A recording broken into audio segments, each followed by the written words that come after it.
Well, we're really lucky to have Nancy Dahl with us today.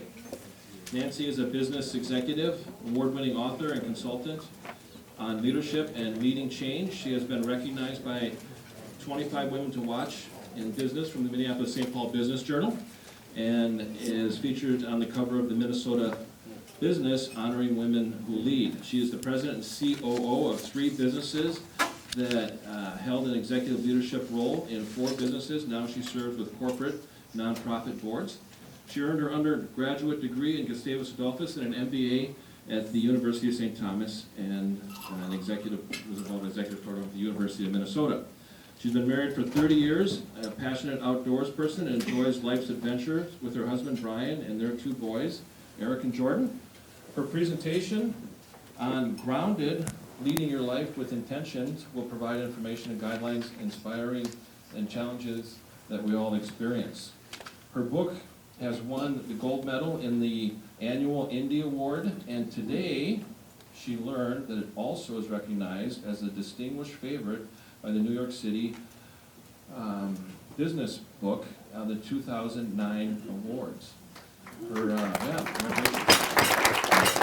has a blog that she does, and if you look her up at nancymdahl.com, you'll be able to read her blog, Lead with Life. So we're really glad she's here today. Thanks. Thank you. Too many things here. Okay. All right. Thanks. It's great to be here with you. I just have to make an observation from the outsider. Most of the time when I come to groups and you had a gala the night before, they don't look like you guys do.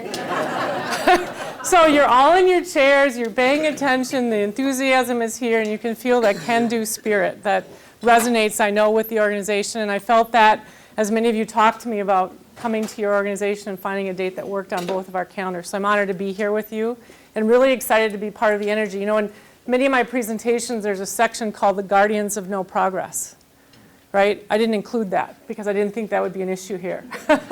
So you are the group that are getting things done, and I'm really honored to be here, and kudos to you, Don, for getting this whole thing started and moving it forward. So our subject today is coming from a lot of what's in my book called Grounded, Leading Your Life with Intention, but it really talks about life in general, right? We all have this life that's uniquely ours, and we're meant to figure it out, right? And life is really less about the answers like we're taught in school. It's more about the questions that we ask, which is fueled by our curiosity and our courage and our willingness to try things on and stay engaged. So it's really about, life is about doing. It's less about talking and reading. But sometimes when we grow up and move along our path, we forget that life is really about practice too, right? We didn't do anything right the first time, but we forget that when we're an adult. We think, you know, we can just go in and do it, and if we don't, it stops us. And so the book was inspired a lot around that, you know, running organizations, the largest of which I ran was 20,000 employees, 7 manufacturing plants, US and Canada, 205 field offices, and 720 retail locations, US and Puerto Rico. When you have that many people in your organization, you're responsible for the future, you worry about where your leaders are and what's happening in the middle of your organization. So a lot of my life's experience gets shared in the book, but it's shared with not the idea of sharing exactly my story, but really challenging the way you think, the way you ask questions. And so my hope today, and success for me, is if you can leave this room with a new perspective, a new question, a new sense of curiosity, to really explore something as you walk out the door today that will show you something, the gift that you have all along, but sometimes we don't see it unless someone helps us along that path. And so that's really what I would look for today as you leave this meeting, is that there is something that plays in your mind, like music, and it's a question that continually comes after you as you think about it. And I think that that journey starts with really understanding how to tell our own story, right? How to share, like you did around the tables, around who you are and where you came from. And from my chair, I think our stories have 2 sides. I call it the inside-outside story. So many of you probably Googled me and said, who is this Nancy Dahl? Or said to this person, you know, I heard someone say, well, can she speak? Someone asked, right? So you're going to ask those kind of questions to make sure it's worthy of your time. The most valuable thing that we all have, that you've given by coming here. And so you want to make sure it's worth that. So you're going to go out online and look at this outside story and find out, who is this Nancy Dahl? You're going to hear what other people have said. You're going to see the news articles and the awards. You're going to see all of that kind of stuff. But I would ask you, for those of you that did, how many felt that you really knew Nancy Dahl? You knew about Nancy Dahl, but you didn't know Nancy Dahl, where we could sit down and have a really fascinating conversation, unless you know the inside story, right? And that inside story for me would go something like this. I grew up in a small town by the name of Gibbon, that most people don't have a clue where that is. So if you look at the state of Minnesota, there's a V in the Minnesota River. If you go right above the V, that's where I lived. There were 842 people in my hometown. We only had one stop sign, and the only people that stopped there were the ones that didn't live there. So it made it really easy for the cops to know where the new people were. There were 42 people in my graduating class. And as you learned to drive and get a car, as you drove around to the other towns, they knew your car, including the highway patrolman, who also had coffee and donuts with my dad every morning. So that small town taught me a lot about accountability, a lot about showing up, a lot about what it meant to coordinate calendars in that town so that the organizations could be healthy. Wednesday was church night. School didn't schedule anything there. Game night was a couple other nights. Nothing was open on Sunday except the bowling alley, and it was only open from 1 to 3 because that was a day that was dedicated to your family. So there's a lot of that kind of philosophy that I carried with me. But I would tell you that one of the things that I didn't appreciate about that small town was my grandfather and my father owned a business. And so people would look at it and make up stuff if they didn't know, right, about who Nancy Johnson was. And I was the only one, so you couldn't be anonymous. When I went to Gustavus, I was one of 5 Nancy Johnsons. I was the only Nancy M, which is why I use the middle initial every time I write my name, because it was my point of difference. It was what allowed me to get my mail, right? An important thing. But that little town also meant that I'm the oldest of 3. We're all 13 months apart, and my aunt went to the same doctor, our whole family, and so my aunt, who wasn't married, made an appointment with the doctor to ask him to talk to my parents because he thought they were a little too busy because we were only 13 months apart. But good family, exciting time. What you might not know about me is this is one of my favorite things to do, is hunting. I've been hunting since 12. Was able to bring, this is in South Dakota, with my youngest son when he had wild hair. And I was able to bring my kids out. So the people that I hunted with brought their kids, and at the end of that day, we all met at either the bank basement or the VFW for a potluck to figure out what everyone else did, right? And how quickly you could limit out. And so it's a tradition that I enjoy, and I'm so happy that my boys enjoyed as well. The other thing you might not suspect from me, if you looked at the way I'm dressed or you'd done the Google, is that this is also one of my favorite things to do, and this is my bike. So, yeah, and I've been riding since I've been 10. And so I got my license when I was 16, and this bike has a story. So I was headed to buy a Fat Boy Harley, right? My husband was going to buy a different bike. And all of a sudden, Polaris started making victories, and my husband brought a Vegas. And I couldn't understand why he would buy a motorcycle from a snowmobile company. But then I went and drove one, and I really liked it. And then they introduced the Hammer, and then eventually this is the Jackpot. But I wanted a white bike, and I met Mark Blackwell that ran the Polaris company, and he learned that I wanted a white bike. So one year he called and he said, well, have you been on the website? And I said, no. He said, well, we introduced him, we have a white bike. So I went and looked, and it was chalk white. And I said, Mark, that's ugly. I'm not going to get that bike. And so then the next year he came, and they had come out with, this is an Arlen Ness bike with a pearlized white. And he said, well, okay, now go look. He said, are you going to get that one? And I said, well, no, because in our house, if you don't have the cash, you don't get the toy. And I didn't have the cash. So my husband, unbeknownst to me, called Mark and said, my wife really wants this, saved up his money, bought the bike, because we do an annual ride after our company meetings. And then the ride got canceled because I didn't get it organized enough and too many people had bought tickets. So he hung on to the bike for a year before I ever knew that he had it. So it is one of my favorite pastimes and something that my boys also share. Motocross is my favorite sport. And I got my boys into it, so when they were 5 and 6 years old. And my oldest one is still in the motocross and hoping to get into the X Games with his version of the snow bike on the motorcycle. So that's part of my inside story that I would bet that many of you would not have put those pieces together. But don't you feel that we could have a far more interesting conversation if you knew that about me? So if you think about the world and how we operate, it is what makes my heart beat. I could talk about motorcycles all day long if you would listen, right? But when we show up at meetings like this, we put these name badges right over our hearts. And most of them have our name and our title. And so when I'm a CEO and a COO and I want to get to know the employees, it creates a barrier because that's scary. I can't go talk to the CEO. I can't go talk to this person or that person. Wouldn't it be far more interesting if it said Nancy Dahl and motorcycles, right? More people would be interested in talking to me because they would understand what was important to me. I think the other thing we often have to think about is our titles are only temporary, but the motorcycle is forever. And so as we think about name badges and you think about meeting people, let's make sure that we don't create barriers that allow us to make that human connection, which I think is really, frankly, what life is all about, is to make that human connection. Because in the end, what we have to understand is, yes, we're unique, but we're not alone. And one of the things that inspired me to write the book is I believe that we all have a unique version of a story that we should be living. But we have to practice that because the world doesn't want us to be different and unique because it's inefficient. It slows things down.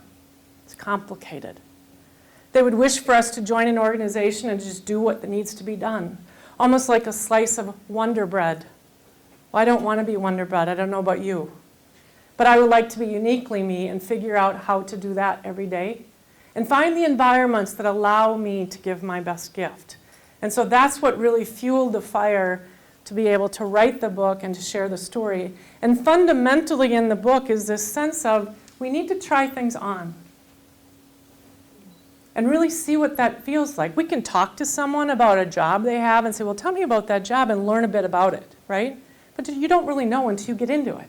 And you can experience it for yourself and from your own judgments.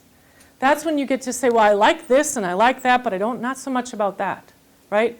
So as we're younger, we might do internships. As we're older, we might try to go experiment with things or join organizations or shadow someone or study it a bit and then go experience it for yourself. But you really never know until you get your feet wet and really, in some cases, make some mistakes because it's in that insight that you really get to say, I want more of this and less of that. And in the beginning, we might need some help. So this is me in 5th grade, right? I don't know how many of you had a little school book that you filled out. So in this particular year, my new friend was Tim Thomas. I did piano lessons. And the part at the bottom, which I think is really interesting, is it gives you an option to say what you want to be. And so I checked mother, school teacher. I was undecided about this airline hostess thing. Checked a model, and then I wrote in horse doctor. But look at the choices you had as a woman. And if you're a man, let's see what you could be. You could be a fireman, a policeman, a cowboy, an astronaut, a soldier, or a baseball player. Right? So that got me started. Well, I might want to do this. I can go experiment and learn about that. But it got me started.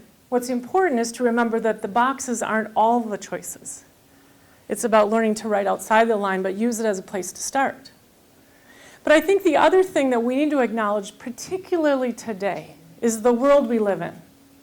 And what are the pressures we're going to face in this notion of leading an intentional life and making good choices that allow us to optimize our gifts and show up in the world to make it better? The heart of the Optimist Club. How do you live that in your own unique version? And so as we think about this world, there's 3 dimensions that I think are particularly important. The first one is pace. We have outstripped the ability of any human to keep up. And we need to remember that. It's not about we need to get all our work done before we go to bed because it's never going to be done that way.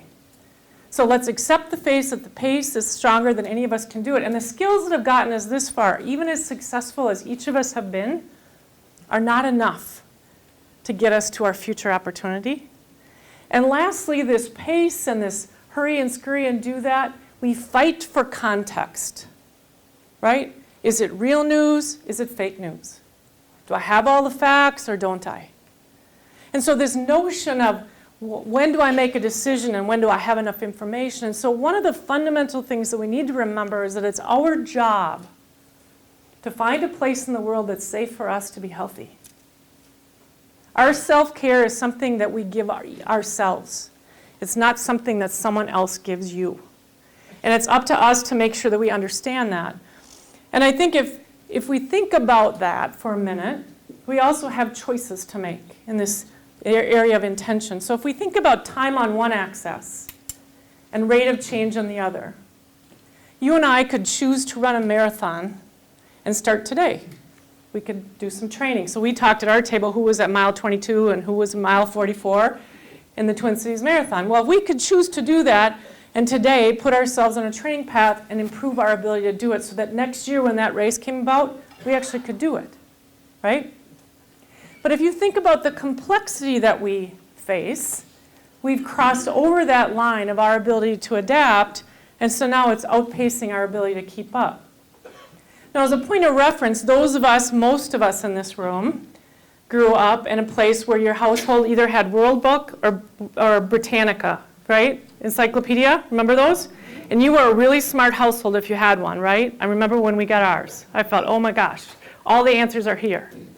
Well, that's over here in this adaptability right on the left-hand side. We had room. We could actually finish our work. We could study the answers and know it before we move forward. Well, we now live on the other side of the line. And so the choice we have is we can choose to react to that future, or we can say, nope, I'm going to live on the other side of the line and create the future.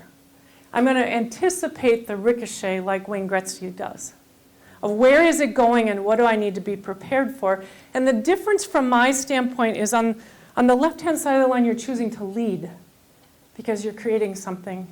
On the other side of the line, you're managing, which is going to put you in a constant state of burnout because you're forever reacting something. In our life overall, I would say the left-hand side is about living your life. The right-hand side is about doing your life. The left-hand side is about living your life. The right-hand side is about doing your life. It's super easy to be busy, is it not?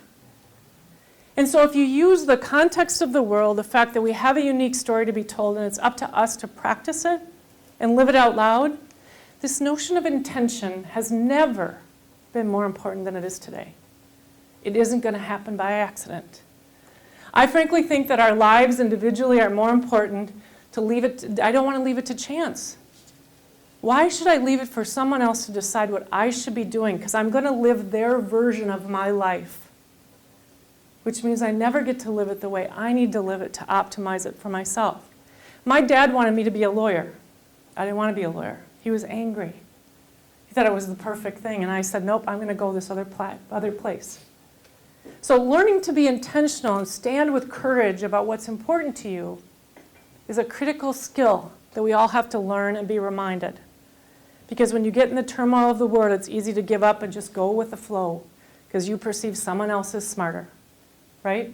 In terms of what the pieces are. And fundamentally, our ability to practice focuses in two areas. Who are you and what matters? And learning will be key. It's not about going to find that answer book and talking to the teacher. It is about asking questions and being curious. You know, I love the quote from Thomas Friedman. He said, the illiterate of the 21st century will not be those who cannot read and write. It will be those who cannot learn, unlearn, and relearn.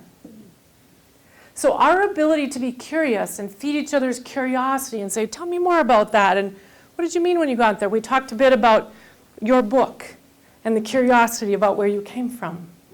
That's the kind of curiosity that's there. You meet someone that you don't know and you learn something that's interesting about them. I'm going to read that book.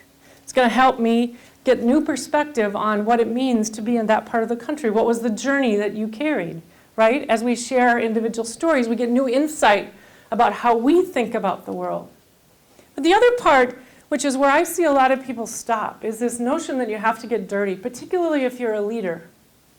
Leaders don't want to show you they don't have the answers. None of them do, by the way. Let's admit that. I remember sitting at my desk at 11:30 at night one time, and I had a stack of papers, and I was waiting on answers from everyone else, and I was frustrated. So I just decided, I'm going to start making stuff up. So each part of the pig, I took it up, and I made up the answer, and I moved it on, and made the next one up, and I moved it on. Now, they were educated made-up answers, but I had to get things moving. And what I learned is that 85% of what I made up was dead on, and the other 15% we corrected on the fly. I'll never forget sitting in the conference room with my team, and they said, well, this is kind of odd. How would this happen? I said, I made it up. And they laughed, just like you did. But you know what? It told them it was okay. It was curious. Let's put that together. If someone comes to you with an outcome that you don't like, you're either reporting the news, meaning you're managing, or you're leading, because you're coming with, I'm reporting the news, and oh, by the way, here's 4 options we have. Which choice are we going to make? I don't want to report the news. I want to report the news and figure it out and come and say, well, here's 4 things we can do. And have the confidence, not that I know the answer, but the confidence that I can figure it out. So no matter what you throw at me, I will figure it out. And I think one of the critical things for us to develop ourselves is this notion of debrief. It's the step that I see time and time again people missing. We do not write notes, take notes about all the things that we learned. So there are 4 key questions that I'm going to share with you that I do every year for myself. I started this in 1983, and yes, I have every one of them in a 3-ring binder in a tub in my closet. And I do that because these 4 questions are really helpful for me to step out of the noise of the detail and look big picture at what's happening. You know, in our world, we look at trends everywhere. We looked at trends with stock markets. We looked at trends with our businesses. We looked at trends with... We never look at that with ourselves. So let me share the 4 questions, and we'll talk about their power. The first one is, what are you proud of? At the end of this year, what are you proud of? Just make a list. It'd be easier for this group than in some, right? Because that's the way you look at the world. But what do you really want to celebrate? The second one is, what did you learn? That's one that we don't often ask ourselves. Let's celebrate our learning. The next one is, what could you optimize? This is the one that everyone wants to change. And what do you think they want to change it to? What went wrong? Just feel for a minute if you're going through this and someone says to you, well, you know what, if you were going to replay this year, what would you optimize knowing what you know now, if you could redo it? Now let your mind go there for a minute.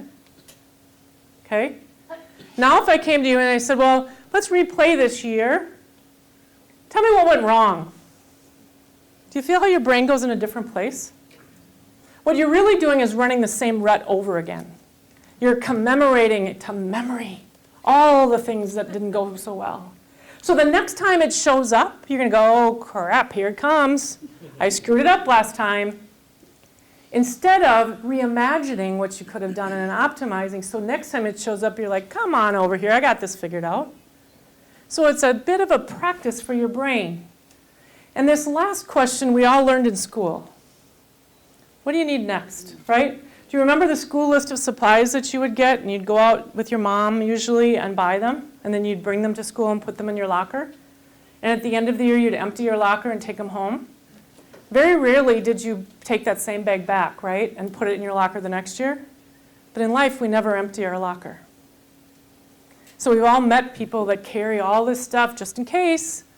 I used to work for a guy, and he had philosophy. He says, I don't throw anything away unless I have a copy of it.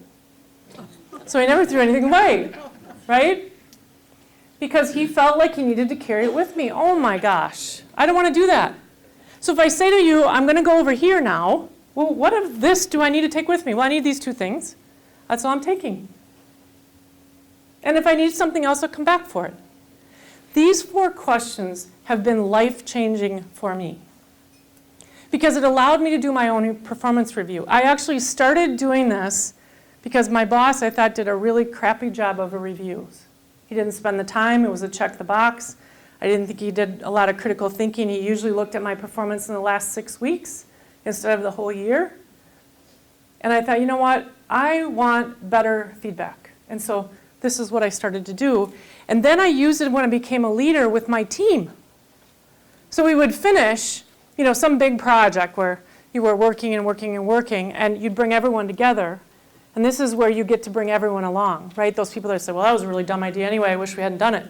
Well, if everyone has to admit they learned something, they start to take that first step in walking together. And so it's a really valuable, quick exercise that you can do with your team that has the same profound effect it had on my life as it will on your team, because it gets them directed forward, practicing to be better, improved communication.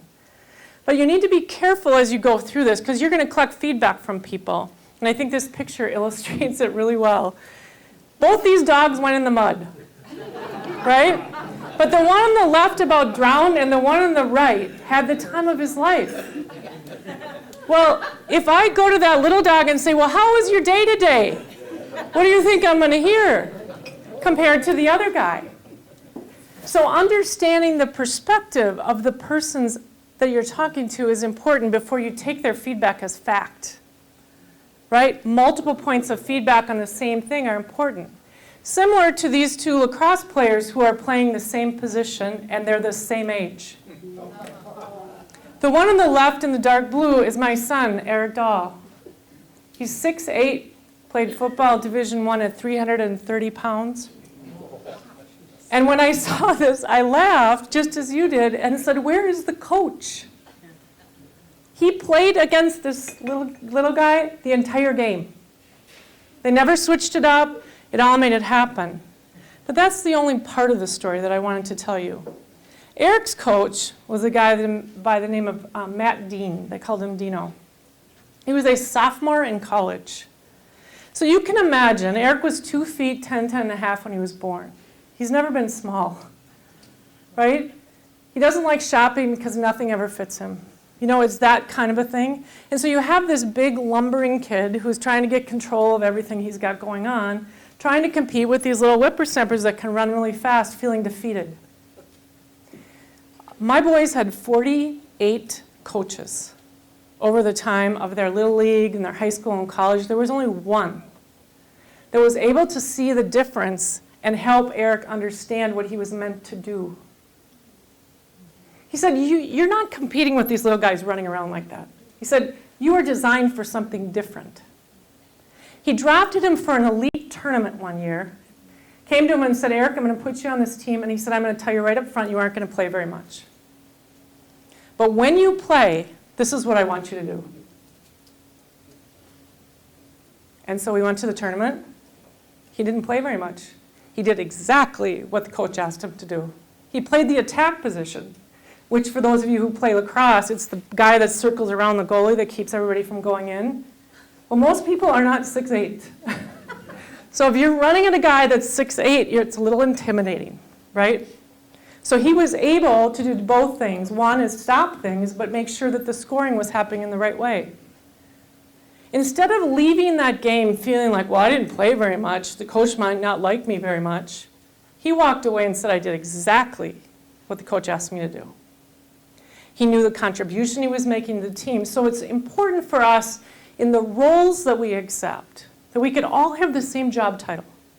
We could all have the same role, but our contributions are different.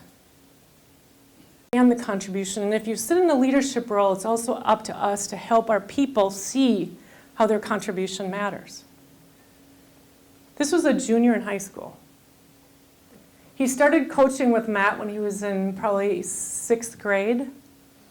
And it took him side by side with Matt, helping him see how to leverage his difference.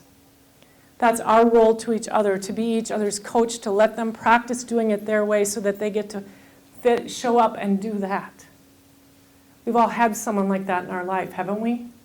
You probably wouldn't be sitting in this room if you hadn't had that. Someone believed in you before you believed in yourself and encouraged you to try something even if you didn't do it right. That was the role that this guy played in our son, and he's still really involved in the life of our kids. But one of the things that's really important that very few people will do is to celebrate forward movement. Particularly in organizations, we want to wait to the end till we get the goal. Well, how about if we say, you know what, we moved everything forward today. Let's celebrate that. Well, it didn't go very far. It doesn't matter. It went forward.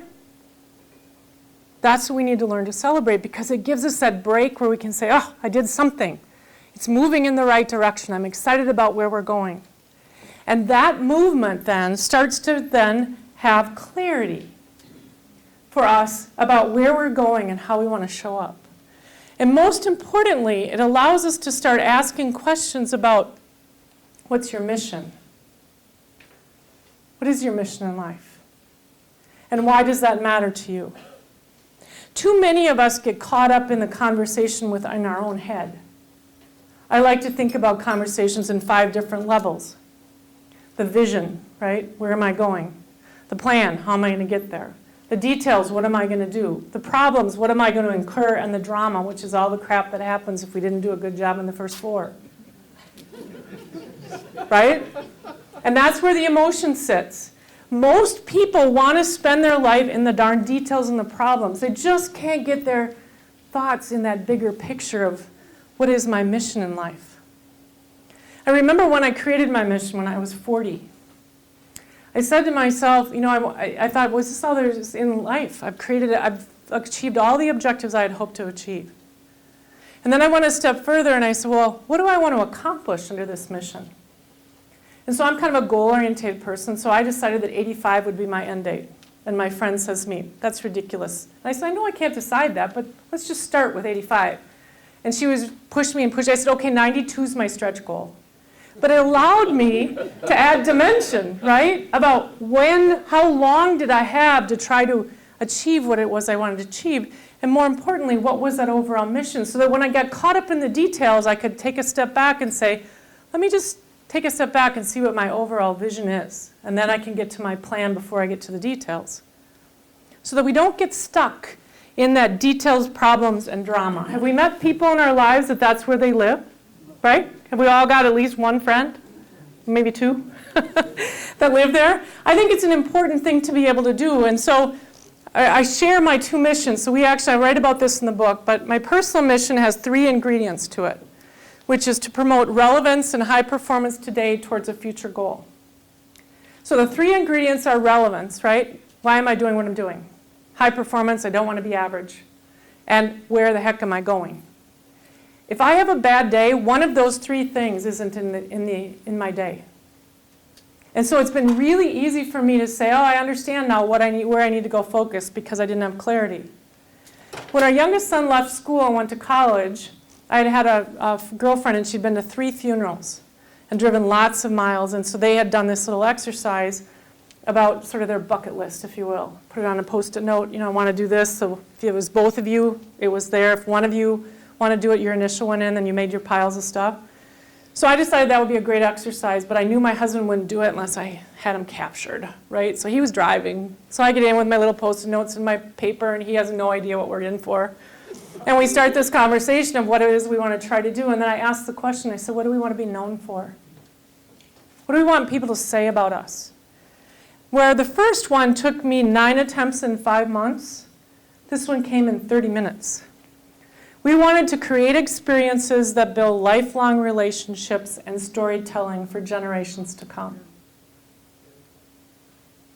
Let me say that again. To create experiences that build lifelong relationships and storytelling for generations to come.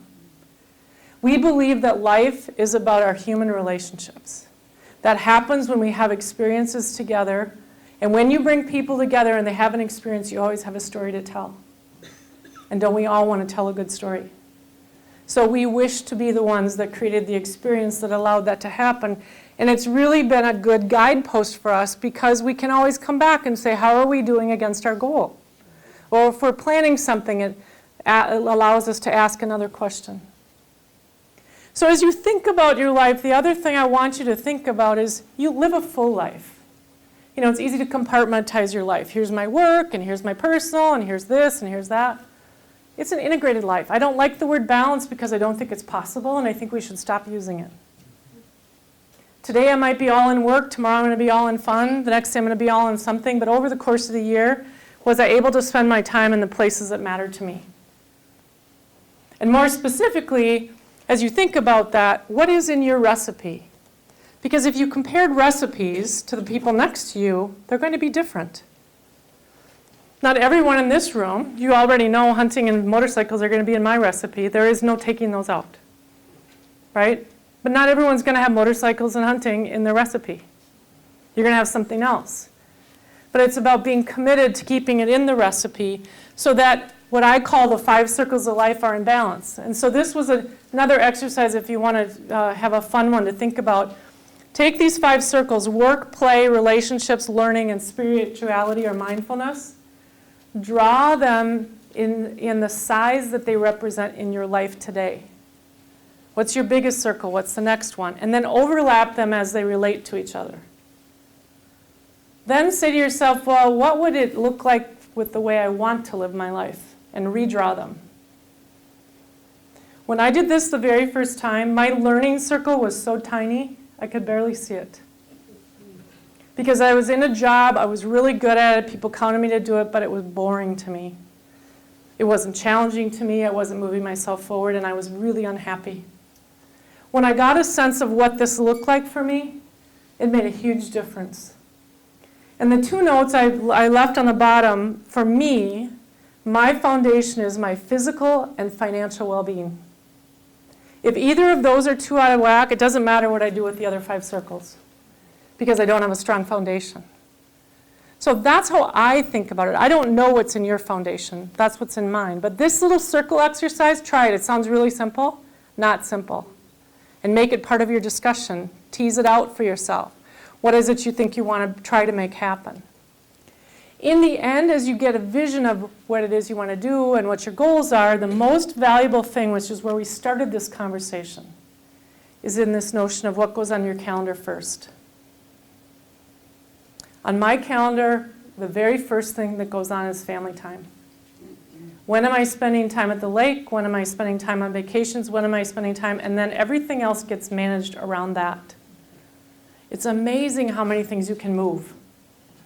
And I tell people what goes on the calendar first sticks.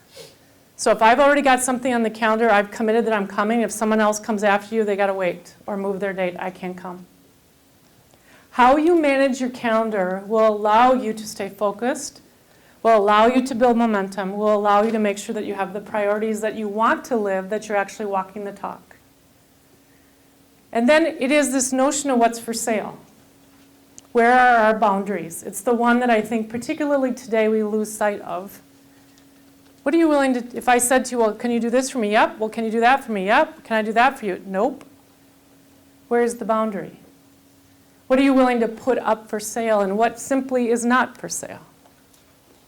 We all have examples of maybe where we walked away from something because they wanted us to compromise something that frankly wasn't for sale. For me, it was about integrity.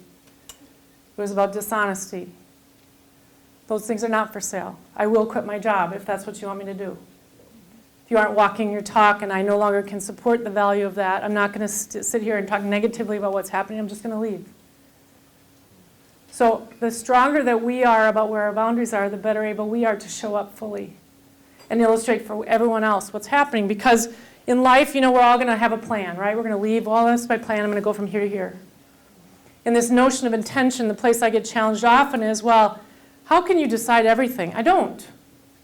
I say I'm going north, which means I might go to St. Cloud and then to Duluth and then over to Grand Forks and then to Ely on my way to International Falls.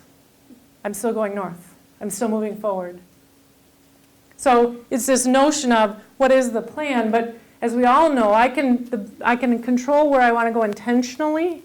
It's the details I can't, because the real life for everyone in this room looks like this. And it's how we respond to those things. It's how we make that difference. And the pain of that plan is real. Make no mistake about that. And for some of us in the room and some of the people that we've met, because the pain gets real and we get focused on the problems and the drama, we come to meetings like this and we fill a seat. And we can check the box. Yep, I went to that conference. So we think we get the A on the paper. But all we really did is fill a seat. There are others in the room that will attend conferences like this and luncheons like this and get names just like we went through and look at these 2 questions. What do we do and what do we need to do to accomplish the goals and for me to be able to live the life that I want to be able to do? And they'll leave the meeting, instead of saying, check the box, I was there, they'll leave the meeting recommitting to get centered back on what their mission is, what's important to them, and why it's important. and more importantly, stand for excellence. So this is a picture of my youngest son when he was the age of 5. And this one particular day, I was home after lots of travel, and he was so excited I was there, and so we finished up an activity he had early in the morning. Now, I've been traveling all week, so I had laundry to do, we had guests coming over, all the stuff that you have to do, and as we finished, I thought, oh, good, now I can go do my other stuff. And we're walking up the steps, and he's step for step right beside me, talking. And he had yet another idea of something he wanted to do. And I must admit, it was a great idea. But I just wanted to get the laundry in. So I said, you know what, Jorgen, it was 10 o'clock. I said, Jorgen, that's a great idea. Let's do it after lunch. To which he didn't hesitate and said, okay, let's eat. So he doesn't understand no. I wonder where he got that from, right? So as you run into these obstacles, think about it as this lunch example, right? If you haven't gotten something, you didn't get it the way you wanted it to, you just haven't figured it out yet. This 3-letter word of yet. It wasn't to be done that way. It was supposed to be done a different way.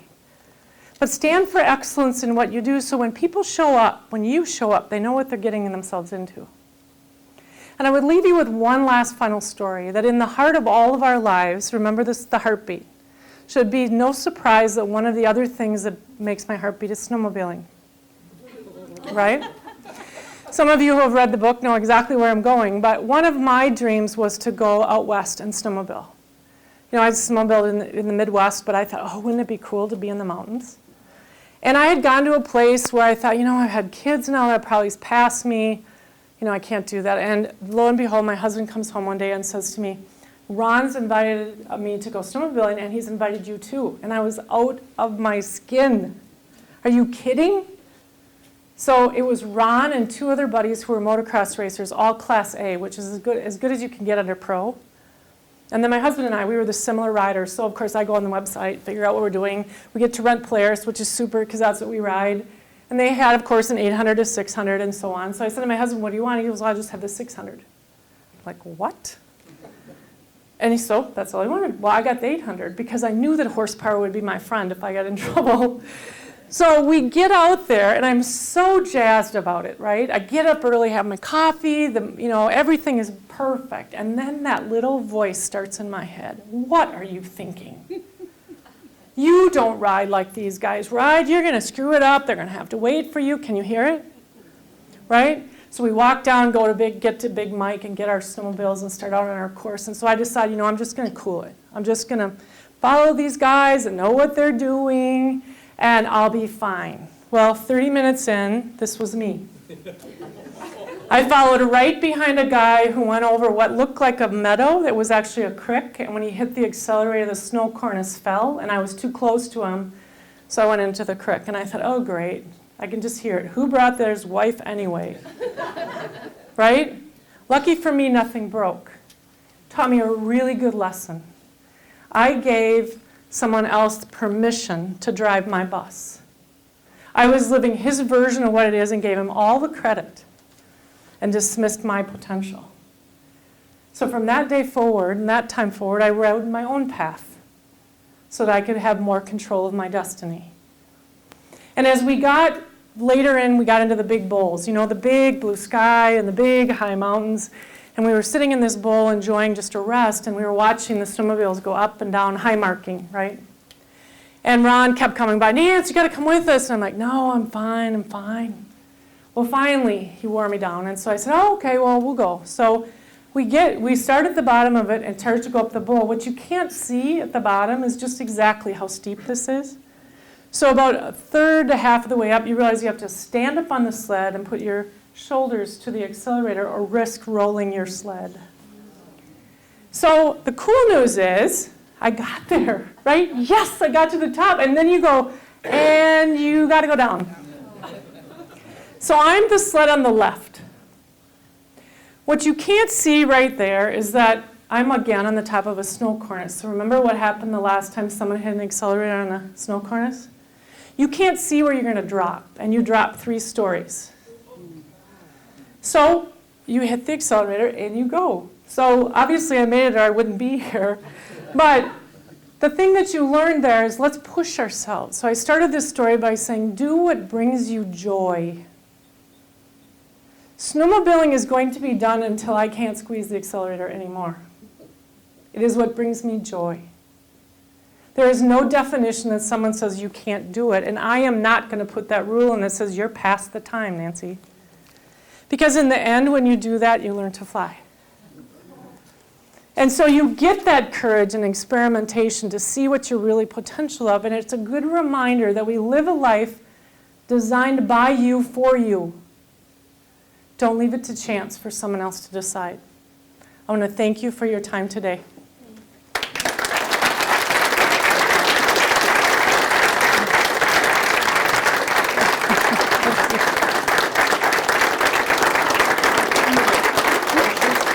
Oh, yeah. Thank you. Thank you very much. Don wants me to open it for questions. I think we have some time left to do that. Anybody have a question? Yes. What was your Barb. major? Our whole family's Gustavus. Oh, are you? What's your major? So I was a business and communications double major and a psych and speech double minor. Did you meet your husband at college? Yeah, I did. Actually, my brother brought him home before I did. They played football together. So yeah. He's Norwegian, I'm Swedish, so yeah. Yeah. Other questions?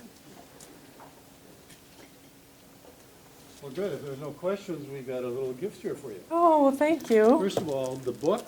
We're giving you a copy of our book, Voices of Optimism. Thank you very much. Yeah, welcome. absolutely. And also, we always end our meeting with the creed. So we have a copy of the creed here for you as well. Oh, So awesome. Thank you again for just a great job. Thanks, Don. You bet. Thanks. And if anyone does have other questions, I'll be over here by the books if you want to pick up a copy. And I just really am honored to be here. And Don, thank you for the invitation. And yeah, thank you. Great job. Thank you. Yeah. Thank you. Yeah. Thanks. Oh. All Oh. right. Got Okay. it, got it. I'll put my arm around you. Got it. Thank you. Yeah. All right, now why don't we all stand with the JC, the Optimist Creed. Thank you.